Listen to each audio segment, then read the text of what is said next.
Hello साथियों, जय हिंद। स्वागत है आप सभी का एक बार फिर से आपके अपने यूट्यूब चैनल रानी लक्ष्मीबाई क्लासेस में। दोस्तों, उत्तर प्रदेश पुलिस री एग्जाम के लिए केवल कल और परसों का समय शेष रह गया है। तो आइए इसी क्रम में हम लोग देखते हैं विवेक सर द्वारा जो संगम सीरीज लॉन्च हुई है उसका प्रैक्टिस सेट नंबर 12 है। ध्यान रखिएगा, इससे पहले 11 मॉडल पेपर हो गए हैं। इन 11 की लिंक हम आपको इसी क्लास के नीचे डिस्क्रिप्शन बॉक्स में दे देंगे। हर एक प्रैक्टिस सेट को आपको घोल के पी जाना है, जीके के व हिंदी के लिए। साथियों, आइए 12वें प्रैक्टिस सेट की आज हम शुरुआत करेंगे। साथियों, अगर अभी तक आप चैनल पर नए हो तो सब्सक्राइब करके बेल आइकन प्रेस दबा दें ताकि डेली क्लासों का नोटिफिकेशन आपको सही समय पर मिलता रहे। साथियों, केवल 2 दिन बच गए हैं, जी जान लगा दीजिए, इससे अच्छा मौका नहीं मिलेगा। आइए पहले प्रश्न से हम स्टार्ट करेंगे। पहला प्रश्न आपसे कह रहा है, राष्ट्रीय मानवाधिकार आयोग के अध्यक्ष के रूप में किसे नियुक्त किया जा सकता है? तो साथियों, इसका राइट आंसर होगा सुप्रीम कोर्ट का कोई भी सेवानिवृत्त मुख्य न्यायाधीश, मतलब सेवा में रहता हुआ हो और मुख्य न्यायाधीश हो सुप्रीम कोर्ट का। ऑप्शन बी हमारा इसका एकदम राइट आंसर हो जाएगा। दूसरा प्रश्न दोस्तों कह रहा है, विश्व मौसम विज्ञान दिवस किस तिथि को मनाते हैं? तो साथियों 23 मार्च को मनाते हैं। हवाई जहाज की बॉडी बनाने में किस मिश्र धातु का उपयोग करते हैं? तीसरे का राइट आंसर होगा दोस्तों एल्यूमिनियम का। ठीक है भैया। आइए अगला प्रश्न हम लोग देखेंगे, चौथा। Straight from the heart and autobiography पुस्तक किसने लिखी थी? तो चौथे का राइट आंसर होगा दोस्तों ऑप्शन सी, कपिल देव द्वारा लिखी गई यह पुस्तक है। चौथे का ऑप्शन सी होगा हमारा। आइए जरा 5वें प्रश्न को समझिएगा। निम्न में से योजना आयोग की स्थापना किस वर्ष की गई थी? तो 5 का राइट आंसर होगा दोस्तों 1950 में। देखते चलिएगा, महत्वपूर्ण प्रश्न चल रहे हैं। वर्ष 1887 में कांग्रेस को अध्यक्ष के रूप में किसने संबोधित किया था? 6 का राइट आंसर होगा दोस्तों ऑप्शन बी, बदरुद्दीन तैयबबाजी ने। ठीक है भैया। 7वां प्रश्न आपकी स्क्रीन पर है, कौन सा अधिनियम पुलिस शब्द को परिभाषित करता है? महत्वपूर्ण प्रश्न है साथियों, कौन सा शब्द पुलिस को साथियों क्या करता है, परिभाषित करता है? तो इसका राइट आंसर होगा 7 का ऑप्शन बी, पुलिस अधिनियम 1861 की धारा फर्स्ट। ठीक है भैया। आइए 8वां प्रश्न आपकी स्क्रीन पर है, हेमिस क्या कह रहा है? हेमिस महोत्सव देखिएगा, हेमिस महोत्सव किस राज्य केंद्र शासित प्रदेश में मनाया जाता है? तो इसका राइट आंसर होगा 8 का ऑप्शन ए, लद्दाख में। अब देखिए अगला प्रश्न आपसे पूछा जा रहा है, भारतीय संविधान का अनुच्छेद 249 किससे संबंधित है? तो 9 का राइट आंसर होगा ऑप्शन डी, राज्य सूची के विषयों के संबंध में कानून बनाने की संसद की शक्तियों से। अब देखिए 9वां प्रश्न हो गया ना डी। 10वां प्रश्न आपकी स्क्रीन पर है, निम्नलिखित में से किस जैन ग्रंथ में 16 महाजनपदों का वर्णन है? तो 10 का राइट आंसर होगा भगवती सूत्र का। ठीक है भैया। अगला प्रश्न आपसे पूछा जा रहा है, विश्व में जूट का सबसे बड़ा उत्पादक देश कौन सा है? 11 का राइट आंसर हो जाएगा ऑप्शन बी, बांग्लादेश। ठीक है। आइए 12वां प्रश्न आपसे कह रहा है, निम्नलिखित में से किस रेलखंड पर भारत की प्रथम सीएनजी ट्रेन का परिचालन किया गया? तो 12 is the right answer, option C, Rewari Rohtak section का। ठीक है। 12 का राइट आंसर ऑप्शन सी होगा। 13वां प्रश्न आपकी स्क्रीन पर है, असहयोग आंदोलन का मुख्य प्रस्ताव वर्ष 1920 को किस अधिवेशन में पारित किया गया था? तो 13 का राइट आंसर होगा ऑप्शन डी, कलकत्ता अधिवेशन में। देखते चलिएगा, महत्वपूर्ण प्रश्न चल रहे हैं। अगला प्रश्न 14वां आपकी स्क्रीन पर है, वर्तमान में यूनेस्को विश्व धरोहर समिति में कितने देश सम्मिलित हैं? तो 14 का राइट आंसर होगा दोस्तों ऑप्शन बी, 21 देश सम्मिलित हैं। ठीक है भैया। 15वें प्रश्न आपकी स्क्रीन पर है, राजकीय पुरातत्व संग्रहालय कन्नौज की स्थापना किस वर्ष की गई? 15 का राइट आंसर होगा 1975 में। अगला प्रश्न आपकी स्क्रीन पर है, हाल ही में उत्तर प्रदेश में घर घर सोलर पहल किस संस्था ने प्रारंभ की? तो 16 का राइट आंसर होगा ऑप्शन ए, टाटा पावर ने। ठीक है। टाटा पावर 16 का राइट आंसर होगा। 17वां प्रश्न आपकी स्क्रीन पर है, उत्तर प्रदेश में सर्वाधिक नगरीय जनसंख्या वाला जिला कौन है? तो 17 का राइट आंसर ऑप्शन सी हो जाएगा, गाजियाबाद। देखते चलिएगा, भारतीय संविधान के किस अनुच्छेद में बलात् श्रम का प्रतिषेध करता है? देखिए भारतीय संविधान के किस अनुच्छेद में बलात् श्रम का प्रतिषेध करता है? तो 18 का ऑप्शन भी हो जाएगा 23। ठीक है। भारतीय संविधान का अनुच्छेद 23 क्या कहता है? बलात् श्रम का प्रतिषेध करता है। ऑप्शन बी हमारा राइट आंसर होगा। आइए 19वां प्रश्न आपके स्क्रीन पर आ रहा दोस्तों, जल्दी से बताइए इसका क्या आंसर होगा। भारत के किस राज्य में 40वीं आयुध कारखाना स्थापित किया जा रहा है? तो 19 का राइट आंसर होगा ऑप्शन सी, बिहार में। देखते चलिएगा, महत्वपूर्ण प्रश्न चल रहे हैं। अगला प्रश्न है, राज्यपाल की नियुक्ति किस अनुच्छेद के अंतर्गत की जाती है? तो 20 का राइट आंसर होगा भैया ऑप्शन ए, अनुच्छेद 155 के तहत। ठीक है, राज्यपाल की नियुक्ति दोस्तों अनुच्छेद 155 के तहत की जाती है। जरा आप लोग राष्ट्रपति की नियुक्ति बताइए किस अनुच्छेद के तहत की जाएगी? फटाक से कमेंट बॉक्स में लिखिएगा, क्योंकि पूछता है, 100% पूछने के चांस रहते हैं पेपर में, तो जरा दौड़ के कमेंट बॉक्स में लिखिएगा। ठीक है, 20 हो गया ना। आइए 21वां प्रश्न आपकी स्क्रीन पर है। भारतीय नौसेना और रॉयल ऑस्ट्रेलियन नेवी के बीच द्विवार्षिक आस इंडेक्स, ठीक है भैया, समुद्री अभ्यास के 5वें संस्करण का आयोजन किस स्थान पर किया गया? तो 21 का राइट आंसर होगा ऑप्शन ए, सिडनी में। ठीक है भैया, अगला प्रश्न आपसे पूछा जा रहा है, विंग्स इंडिया 2024 कह रहा है, विंग्स इंडिया 2024 देखते रहिएगा। विंग्स इंडिया 2024 में भारत की प्रथम स्वनिर्मित विमान यात्री सीट का अनावरण किस कंपनी के द्वारा किया गया है? तो 22 का राइट आंसर होगा ऑप्शन ए, टाइम टूथ के द्वारा। अगला प्रश्न आपकी स्क्रीन पर चला दोस्तों, निम्नलिखित में से अबुआ स्वास्थ्य बीमा योजना किस राज्य में प्रारंभ की गई? तो 23 का राइट आंसर होगा ऑप्शन सी, झारखंड में। ठीक है, आइए अगले प्रश्न को हम लोग देखेंगे। हाल ही में संयुक्त राष्ट्र संघ यूएन की असेंबली ने में किस देश को स्थायी सदस्य बनाने के लिए प्रस्ताव पास किया गया है? 24 का राइट आंसर हो जाएगा हमारा ऑप्शन बी, फिलिस्तीन। ठीक है, फिलिस्तीन इसका राइट आंसर होगा ऑप्शन बी। 24 क्या है? ऑप्शन बी राइट आंसर है। 25वां प्रश्न आपकी स्क्रीन पर है, अर्जुन पुरस्कार की शुरुआत किस वर्ष की गई? तो 25 का राइट आंसर लगाइएगा। अर्जुन पुरस्कार की शुरुआत 1961 में की गई। That's your answer, option C is the correct answer. आइए अगले प्रश्न को हम लोग कंटिन्यू करेंगे। 26वां प्रश्न कह रहा है दोस्तों आपसे, देखिए क्या कह रहा है, अब्दुल करीम खान हिंदुस्तानी संगीत के किस घराने के प्रतिपादक थे? तो 26 का राइट आंसर होगा, किस घराने के प्रतिपादक थे? इसका राइट आंसर होगा ऑप्शन डी, किराना घराना। 100% छपने वाला प्रश्न होगा। आइए जरा अगले प्रश्न को देखिएगा, भारत के कितने राज्य बांग्लादेश के साथ सीमा साझा करते हैं? देखिए, भारत के राज्यों के बारे में आपसे पूछा जा रहा है और कह रहा है कि बांग्लादेश के साथ सीमा साझा करते हैं। तो 27 का राइट आंसर होगा ऑप्शन बी, 5 राज्य। आइए, निम्नलिखित में से पिग्मी जनजाति के लोग किस क्षेत्र में पाए जाते हैं? पिग्मी जनजाति के लोग तो भैया कांगो बेसिन में पाए जाते हैं। ऑप्शन बी होगा इसका राइट आंसर 28 का। ठीक है, ध्यान रखिएगा, 28 का क्या होगा? बी होगा। 29वां प्रश्न देखिएगा जरा, अर्जेंटीना ने किस देश को हराकर कोपा अमेरिका कप 2024 जीता है? तो 29 का राइट आंसर होगा ऑप्शन डी, कंबोलिया को हराकर। ठीक है, कंबोलिया नहीं, कोलंबिया को हराकर। ठीक है, अब देखिए 30वां प्रश्न, महावीर चक्र के प्रथम प्राप्तकर्ता कौन थे? तो 30 का राइट आंसर होगा मेजर सोमनाथ शर्मा। ध्यान रखिएगा, मेजर सोमनाथ शर्मा जी थे। अगला प्रश्न 31वां आपसे पूछा जा रहा, निम्नलिखित में से कौन सी नदी विंध्य तथा सतपुड़ा पर्वत श्रृंखला के मध्य से होकर गुजरती है? तो 31 का राइट आंसर जाएंगे हम लोग ऑप्शन ए पर। ठीक है, नर्मदा नदी है। अब देखिए अगला प्रश्न कह रहा है, निम्नलिखित में से किस राज्य में प्रधानमंत्री कॉलेज ऑफ एक्सीलेंस का प्रारंभ किया जाएगा? 32 का राइट आंसर होगा ऑप्शन सी, मध्य प्रदेश में। ठीक है ना, अगला प्रश्न देखिए 32 का सी हो जाएगा। 33वां प्रश्न देखिएगा, भारतीय वायुसेना की टुकड़ी अभ्यास पिच ब्लैक 2024 में भाग लेने के लिए कहां पहुंची है? तो 33 का हम जाएंगे ऑप्शन बी पर। 33 देखिए क्या कह रहा है, 33 का होगा ऑस्ट्रेलिया। ठीक है, किसी व्यक्ति को ऑनलाइन बार बार उत्पीड़न या धमकी भरे व्यवहार को कहा जाता है, क्या कहते हैं? 34 का राइट आंसर होगा ऑप्शन सी, क्या कहते हैं? साइबर उत्पीड़न। ठीक है, आइए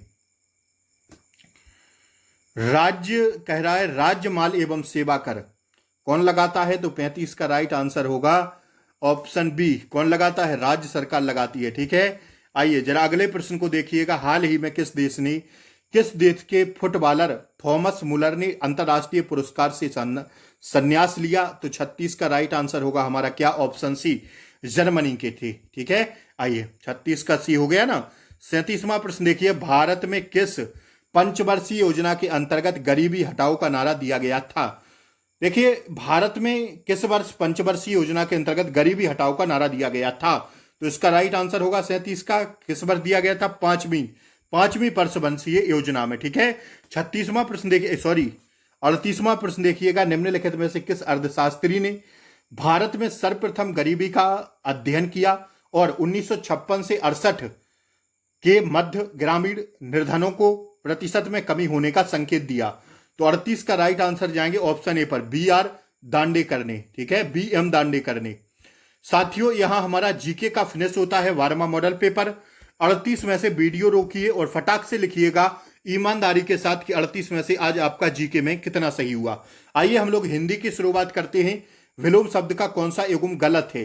देखिए जो युग्म गलत है वो आपसे पूछा जा रहा है। तो भैया जटिल का तो सरल होता जी गुरुजी होता है, अंत का आदि होता बिल्कुल होता है, धूप का छां होता है बिल्कुल होता है, लेकिन तीव्र का मंद होगा, प्रकाश थोड़क होता है, ऑप्शन डी नहीं होगा। आइए अगला प्रश्न आपकी स्क्रीन पर है, निम्नलिखित में से कौन सा शब्द तत्सम नहीं है? तो 40 is the right answer, option A किशन। 41वां प्रश्न देखिएगा दोस्तों, निम्नलिखित प्रश्न में 4 विकल्पों में से उस सही विकल्प का चयन करें जो वाक्यांश के लिए एक शब्द का विकल्प हो। किसी एक में ही आस्था रखने वाला, उसे एक शब्द में क्या कहेंगे? जो किसी एक में आस्था रखता हो उसे क्या कहेंगे? 41 का राइट आंसर अनन्य। क्या कहेंगे भैया? अनन्य भक्ति हो, अनन्य भक्त हो, ठीक है। आइए 42वां प्रश्न है, आपलक और आपलोक, इसका बताइए क्या होगा अर्थ? सही अर्थ युग्म चुने, बताइए। आपलक और आपलोक बताइए। 42 आपलक मीन्स होता है ठंडा, आपलोक मीन्स होता है धूप। ऑप्शन बी हो जाएगा 42 का राइट आंसर। नहीं नहीं नहीं नहीं भैया, गलत हो जाएगा, गलत। ए होगा। आपलक मीन्स होता है क्या? टकटकी लगातार, और आपलक होता है क्या? अपवाद। ऑप्शन ए होगा, माफी चाहेंगे। 33वां प्रश्न कह रहा है, निम्न में से समूहवाचक संख्या कौन सी है? देखिए समूहवाचक संज्ञा केवल और केवल सेना होगी, क्योंकि सेना में बहुत से लोग रहते हैं, और जहां लोग परिवार समूहवाचक संज्ञा, ठीक है। सभा समूहवाचक संज्ञा, ये सब समूहवाचक संज्ञा। जहां एक से अधिक लोग रहते हो वहां समूहवाचक संज्ञा। सेना समूहवाचक होगी। 43 क्या होगा? डी होगा।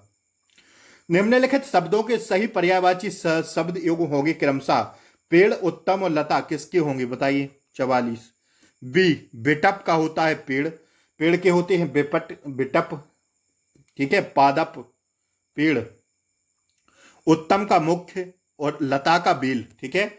ऑप्शन बी होगा राइट आंसर। अगला प्रश्न देखिए, परोपकार शब्द में कौन सी संधि प्रयुक्त हुई है? 45 का राइट आंसर भैया ऑप्शन डी हो जाएगा, गुण संधि, ठीक है। आइए ये देखिए क्या लगा दिए भाई, 44 क्या होगा? 44 क्या होगा? बी होगा ना, ठीक है। 45 देख लिए, डी होगा। 46 देखिएगा, निम्न में से वर्तनी की दृष्टि से अशुद्ध शब्द कौन सा है? ऑप्शन ए अंतर्निर्वृत, ये गलत लिखा है, ठीक है। आइए 47 कह रहा है वह द्वार पर, 47 देखिएगा जल्दी से, वह द्वार पर खड़ा है, अनिश्चयवाचक सर्वनाम का प्रयोग कर इसे वाक्य में लिखिए। कोई द्वार पर खड़ा है, क्या हो जाएगा गुरुजी? कोई द्वार पर खड़ा है। कृपया कक्षा में शांति बनाए रखें, इस वाक्य किस प्रकार का वाक्य है? कृपया कक्षा में शांति बनाए रखें, किस प्रकार का वाक्य है? तो 48 का ऑप्शन सी होगा, आज्ञावाचक वाक्य, ठीक है ना, सी हो जाएगा 48 का। 49 देखिएगा, कमल 10 मिनट आ रहा है, कमल 10 मिनट में आ रहा है, इस वाक्य में कारक बताइए। 49 का ए हो जाएगा दोस्तों, अधिकरण कारक। निम्नलिखित में से विकल्पों में से क्रिया के प्रणार्थक रूप का गलत प्रयोग किसमें हुआ है? देखिए प्रणार्थक क्रिया का रूप किसमें गलत लिखा है? तो 50 का राइट आंसर टकराना, सॉरी टकारना का टरकवाना, ये नहीं होगा, ऑप्शन ए ही गलत हो जाएगा 50 का। निर्वाह में उपसर्ग प्रयुक्त है, बताइए। देखिए शब्दांश जो होते हैं वो प्रत्यय उपसर्ग होते हैं, और उपसर्ग शुरुआत में और प्रत्यय अंत में लगते हैं वह शब्दांश के, ठीक है। तो निर्वाह में कौन सा उपसर्ग प्रयुक्त हुआ है? पहले लगेगा। 51 का राइट आंसर गुरुजी ऑप्शन बी होगा, नी, विसर्ग संधि में जाएगा। सब पेड़ शीशम के हैं, इसमें कौन सा विशेषण है? पहचानिए जल्दी से। 52 का ऑप्शन बी होगा, संख्यावाचक। सब पेड़ शीशम के हैं, 52 बी, सब पेड़, सारे पेड़।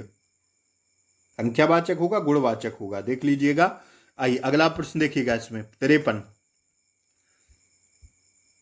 53 कह रहा है निम्नलिखित में से मुहावरों के सही अर्थ का चयन विकल्पों में से कीजिए। भूंजी भांग ना होना, इस मुहावरे का अर्थ होता है ये, भूंजी भांग ना होना कहते नहीं है, मतलब अत्यंत दरिद्र होना, ठीक है। वह बेचारी रो भी नहीं सकती, इस वाक्य में वाक्य का कौन सा प्रकार है? वह बेचारी रो भी नहीं सकती, इस वाक्य में वाच्य का कौन सा प्रकार है? चौंगन। ऑप्शन सी कृतवाच्य होगा भैया, चौंगन का सी हो जाएगा। 55 देखिएगा, त्रिलोचन में कौन सा समास है? त्रिलोचन, त्रिलोचन बताइए। 55 ऑप्शन ए बहुब्रीहि समास होगा भैया, दिगु पर मत जाइएगा। अगला देखिए 56 कह रहा है, क्या कह रहा है गुरुजी? बूढ़ा वंश कबीर का उपजा पूत कमाल, दिए गए विकल्पों में से लोकोक्ति का सही अर्थ का चयन करें। 56 ऑप्शन ए श्रेष्ठ वंश में बुरे का पैदा होना, ठीक है। 55 का क्या था?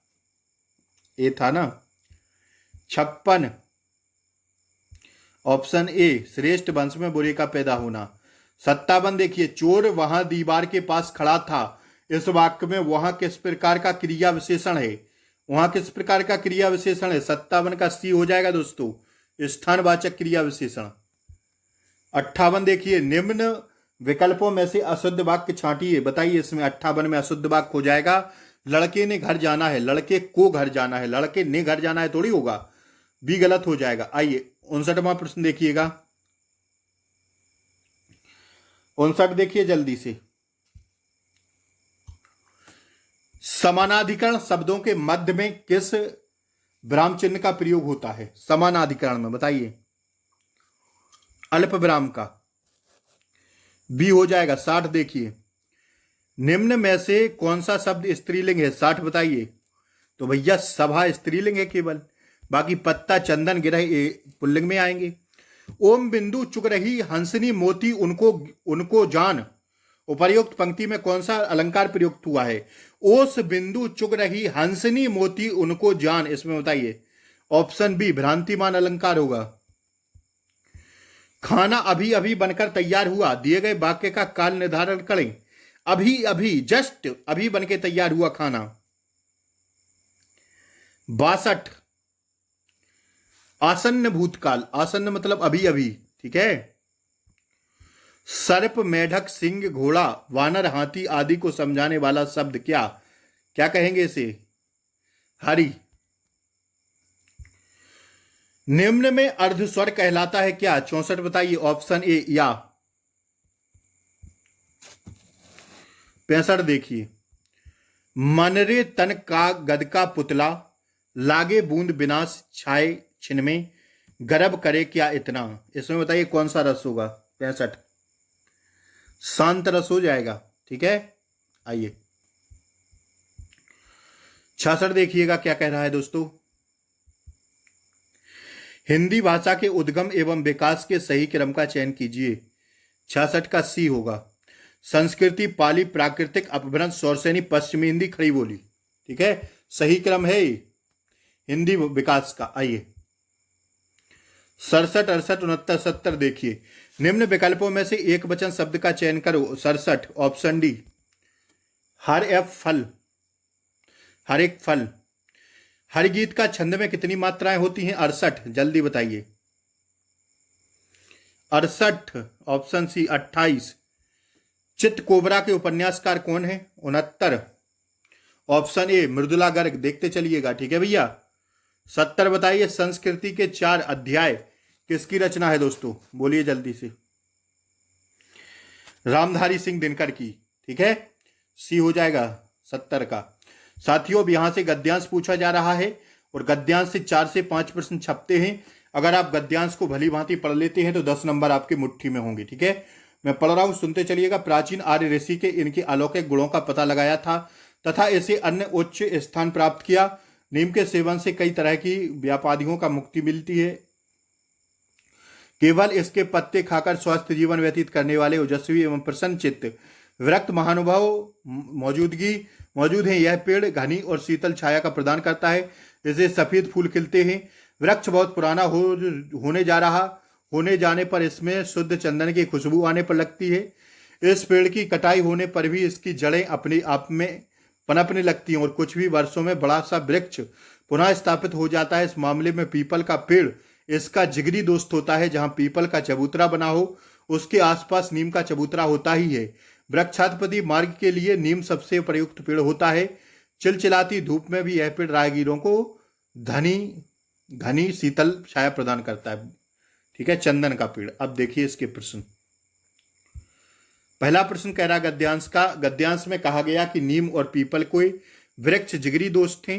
ठीक है भैया, नीम और पीपल की जिस आधार पर यह कहा गया है, किसके आधार पर कहा गया? 71 ऑप्शन ए। नीम और पीपल के वृक्षों की कटाई होने पर भी उनकी जड़ें अपने आप ही पनपने लगती हैं, फिर भी वे बड़े वृक्ष बन जाते हैं। ठीक है, अगला प्रश्न देखिए। 71 के बाद 72वां प्रश्न देखिए। 72वां प्रश्न देखिए। वृक्षादित मार्ग के लिए निम्नलिखित में से कौन सा वृक्ष सबसे उपयुक्त है? 72 ऑप्शन बी हो जाएगा, नीम। निम्नलिखित में से विशेषण है कौन सा? 73 बताइए, जिगरी। इस पेड़ की कटाई होने पर भी इसकी जड़ें फैलती हैं। वाक्य में रेखांकित शब्द है कौन सा? 74 ऑप्शन बी, निपात शब्द है। ठीक है, आइए। राहगीर का पर्यायवाची बताएं क्या होता है? 75 ऑप्शन ए, यात्री। तो साथियों, यहाँ 12वां मॉडल पेपर हमारा समाप्त हो गया दोस्तों। ठीक है भैया, और क्लास अच्छी लगी हो तो लाइक से सब्सक्राइब करें। सो जाइए, गुड नाइट, शुभरात्रि। मिलते हैं कल सुबह नए प्रैक्टिस सेट के साथ। तब तक के लिए जय हिंद, टेक केयर, बाय बाय, नमस्कार साथियों, जय हिंद दोस्तों।